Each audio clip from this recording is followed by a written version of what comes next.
ሀገር እንደ ሀገር እንድትጸናና ሉዓላዊነቷ እንዲረጋገጥ የሀገር መከላከያ ሰራዊት ግንባር ቀደሙን ቦታ ይወስዳል። ባለፉት ዓመታትም ሪፎርም በማድረግ ዓለም የደረሰበትን የቴክኖሎጂና ዘመናዊ ትጥቅን የተላበሰው የመከላከያ ሰራዊቱ ሀገሪቱ ዘመናዊ የመከላከያ ኃይል ካላቸው ሀገራት ተርታ እንድትሰለፍ አስችሏታል።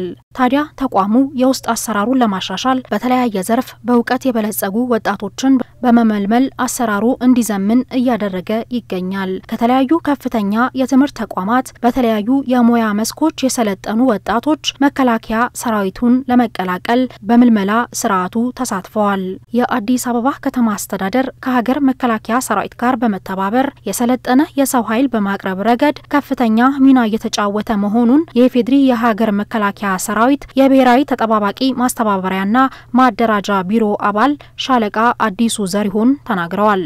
በሺዎች የሚቆጠሩ ወጣቶችን ሙያተኞችን ለመከላከያ ከተማ መስተዳደሩ አበርክቷል። በተቋሙ በመግባት ከፍተኛ ፋይዳ እየተጫወቱ ነው የሚገኙት። ለምሳሌ በሳይበር ሙያተኞች የተለያዩ አፕሊኬሽኖችን በማበልጸግ ለተቋሙ ትልቅ አስተዋጽኦ እያበረከቱ ይገኛሉ። ከዚህም በተጨማሪ በኢንዱስትሪ ላይ መከላከያ የተለያዩ ኢንዱስትሪዎች አሉ። በዛ ኢንዱስትሪ ላይ በመግባት የተለያዩ ድጋፍና ስራዎችን አስተዋጽኦችን እያበረከቱ ይገኛሉ።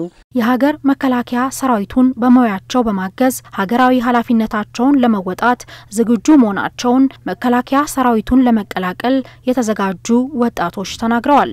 ሀገር ማለት ቤተሰብ ነው፣ ሀገር ማለት ህዝብ ነው። ስለዚህ ያስተማረን ህዝብ ደግሞ መልሰን ማገልገል ስላለብን በዚህ መልኩ የበኩሌን አስተዋጽኦ ለማድረግ ወስኜ ነው።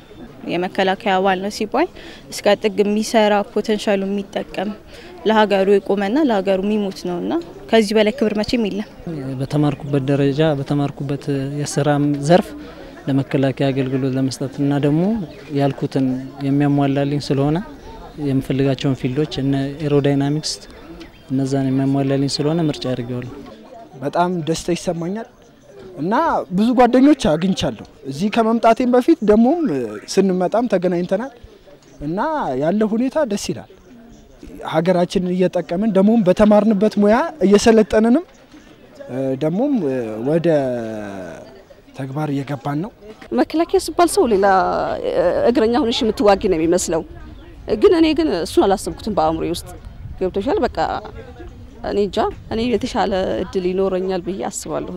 ከዛን ደግሞ አግሪካልቸር ደግሞ በዚህ በመከላከያ ሚኒስቴር ውስጥ በቃ በደንብ አድርጌ እንደምሰራ ተስፋ አደርጋለሁ። ወጣቱ ትውልድ የሀገር መከላከያ ሰራዊቱ በዘመናዊ ቴክኖሎጂ እንዲዘምን የበኩሉን አስተዋጽኦ ማበርከትና ሀገርን ለትውልድ በማስተላለፍ ሂደት ውስጥ ኃላፊነቱን መወጣት እንደሚገባውም መልእክታቸውን አስተላልፈዋል።